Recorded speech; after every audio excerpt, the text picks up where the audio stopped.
Now, when people ask about my health, I say I try to keep moving while my legs still carry me. I smile, and I become a person again, not a diagnosis. Fourth, never give away your past. This is what I warned you about at the beginning. I carried it inside me for 40 years, in silence, alone. In the mid-1970s, when I was about 25, I did something that became a part of me, a dark, heavy part. It was a difficult time, unpredictable. I was afraid. I thought I was protecting myself and my family. I said something I should never have said to people I should never have said it to. A teacher I respected was transferred. What happened to him afterward, I did not know for many years. That stone stayed inside me all that time, at 30, at 40, at 50. You cannot get rid of it. You can only learn to live with it. When I was a little over 60, I met a quiet elderly priest in a temple. We talked for a long time. He listened in a way very few people can, without interrupting, without judging, simply being present.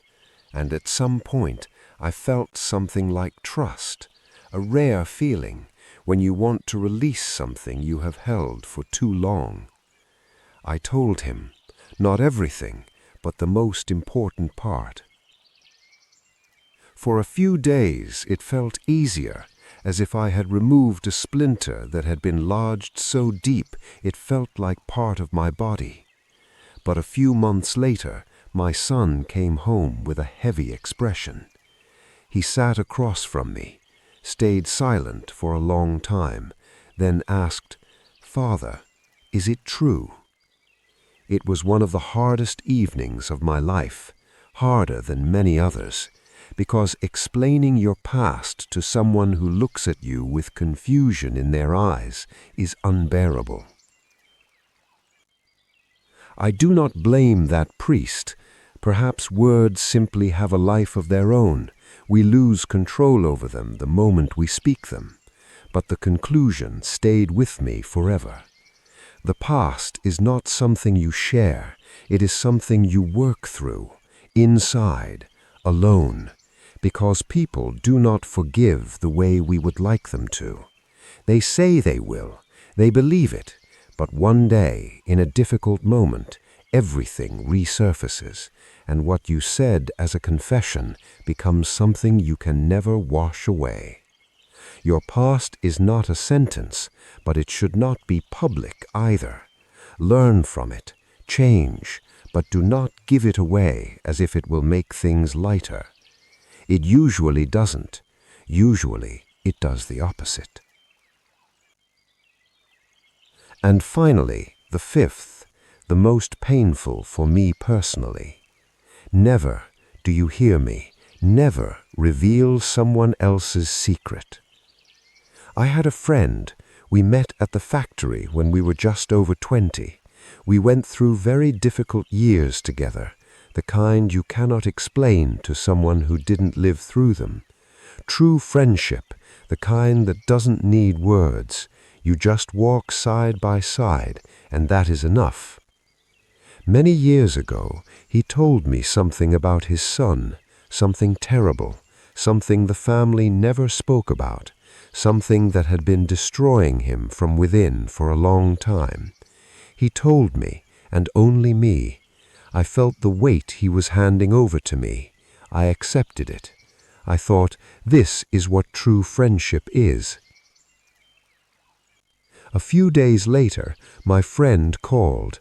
A long pause. Then quietly, very quietly, not an accusation, worse, a statement. Wei, you know I trusted you. I tried to explain. I said I didn't mean to, that my wife is not a stranger, that it just happened. He replied, I understand, but it doesn't matter anymore. And he hung up. We saw each other a few times afterward at celebrations. We greeted each other politely, smiled, the way you smile at people you know by name, but who are strangers now. The man I could call at 3 in the morning and say, "I'm not okay, just stay with me," was gone. He didn't die, he simply became chujim. And sometimes that's worse than death. I didn't lose him because of betrayal. I lost him because of one moment of weakness when I wanted to shift the burden onto someone close to me. But someone else's secret is not a burden you need to get rid of. It is something entrusted to you, like a key to a home.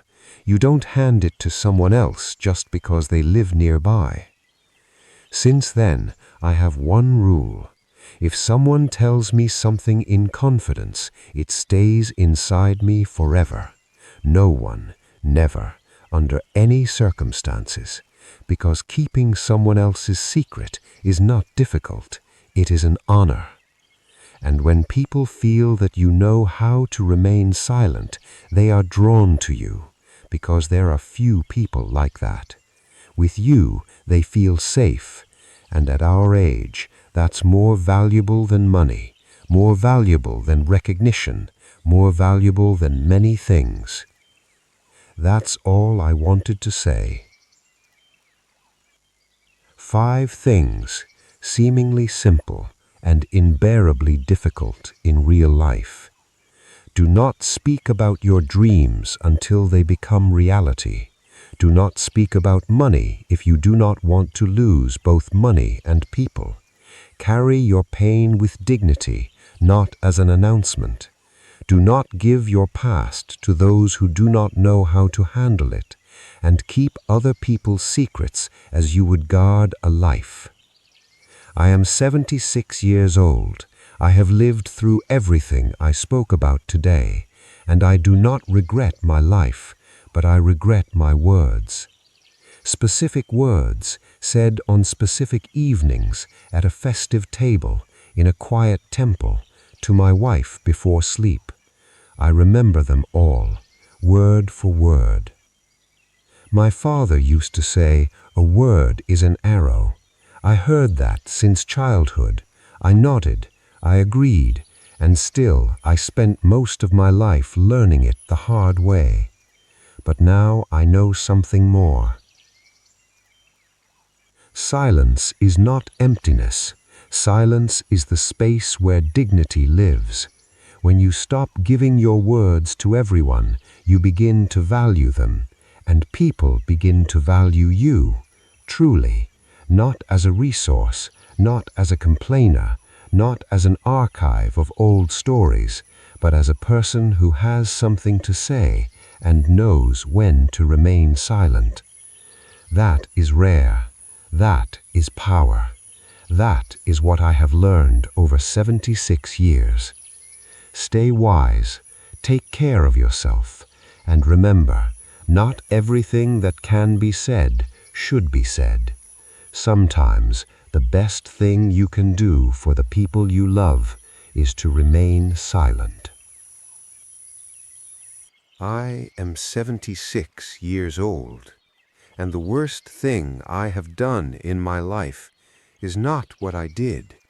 It is what I said out loud. I lost a dream because I spoke about it. I lost money because people found out I had it. I lost a friend because of one sentence, just one. And the worst part? I cannot turn anything back. My name is Wei. I am 76 years old, and today I will tell you 5 things you should never say out loud to anyone, because I said them and I paid the price, and you still have a chance not to pay. But first, a warning. The 3rd thing on this list is what I call the final mistake. I hid it for 40 years. And when it surfaced, it destroyed not only me. Stay, you need to hear this. First, Never talk about your plans. It was 1982. China was just beginning to breathe. There was something new in the air, opportunity, future, hope. I worked as an accountant at a state factory, but inside me there was another life. I wanted to open a tea house, not just a place for business, a place for silence. I found a space in an old district where houses with wooden balconies and tiled roofs still stood, small but alive. I saved for 3 years, 3 years without extra yuan, without new clothes, without travel. 3 years I carried this dream inside me like a flame in a closed lantern, and it warmed me from within. And then came the Mid-Autumn Festival, the whole family at the table, the moon above the courtyard. I drank a little, relaxed, and told them. My father looked at me. My brother smirked. A tea house in these times? People want to make money, not drink tea. My mother stayed silent. You know, sometimes a mother's silence is worse than any judgment. Then my uncle joined in, then a neighbor who had been invited to the table. Each of them added a small stone, small but precise. One said, "It's not the right time." Another, "You're not an entrepreneur." The third simply shook his head, and that was enough.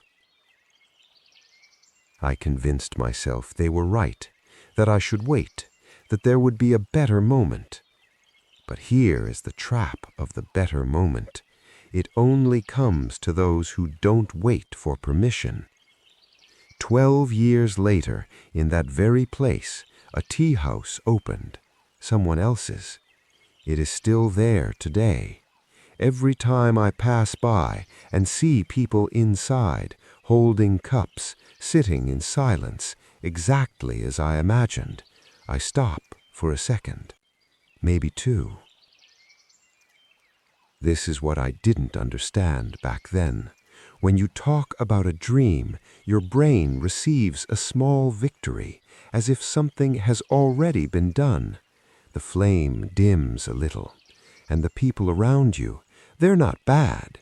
They simply take their fears and place them into your dream. And if you listen, you pay for their fears with your life. Work in silence. Let the result speak.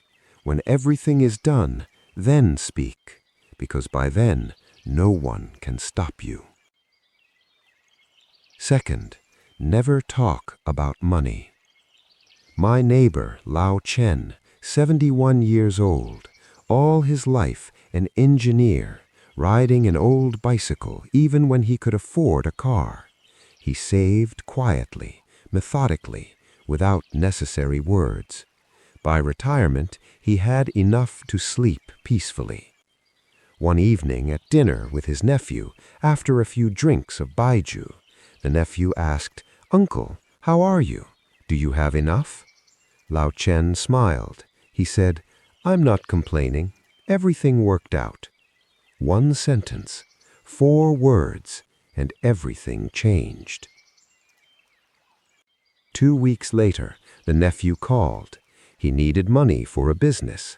Lao Chen gave it, family after all. Then the nephew's sister, then a former colleague, then someone's name Lao Chen barely remembered, but who somehow knew that uncle was doing well. How did he know? It doesn't matter. Words have their own life. Lao Chen kept giving, because in our culture, refusing a relative means losing face, because he believed if you have something, you should share. In 2 years, he gave away more than half of his savings. Only a few paid him back. The others stopped calling. Not immediately, gradually, first less often, then only on New Year, then never. Those who used to come asking for help stopped coming altogether. I met him once at the market. He was carrying a heavy bag, even though his back had been hurting for a long time. I asked how he was. He stayed silent, then said very quietly, looking away, "I thought money would bring me closer to people. It turned out it only showed me who they really were." This is the truth about money. When people know you have it, they begin to see you differently, not as a person, as a resource. You stop being Lao Chen. You become an opportunity. And as soon as that opportunity disappears, you become no one again. When people ask me about money, I shrug. I have enough to live.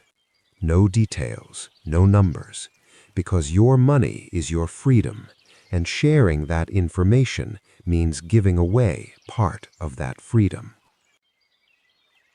Before I move on to the third, pause for a moment. If any of this resonates with your life, write about it in the comments. Your story might be exactly what someone else needs right now. And if you want to hear more stories like this, subscribe. I only speak about what I have lived through myself. Third, do not turn your pain into your identity. A few years ago, my back hurt terribly. In the mornings, I simply lay there, unable to get up. Every movement, from my lower back to my shoulders, I talked about it to everyone. Every time someone asked, "How are you?" I answered honestly. I thought that was closeness. I thought being real meant hiding nothing. But gradually, I started to notice something. People began to look at me differently, not with pity, but with fatigue, subtle, barely noticeable. I could see a slight tension in their eyes before I started speaking, as if they already knew what they were about to hear. And then an old friend, 40 years of friendship, once said to me casually, almost joking, "Wei, when I walk into a room, my back starts hurting too." He laughed. I didn't, because there was truth in that sentence. I had become the man with the bad back. That label stuck permanently, and behind it, everything else disappeared. My stories, my humor, my experience. People only heard complaints. They got tired of me before I could say anything important. This is what I understood then. Pain is yours. Carry it with dignity. Tell your doctor everything. Tell your close ones, but not the whole world. Because the world does not heal. It only puts labels on you, and then you begin to believe them yourself.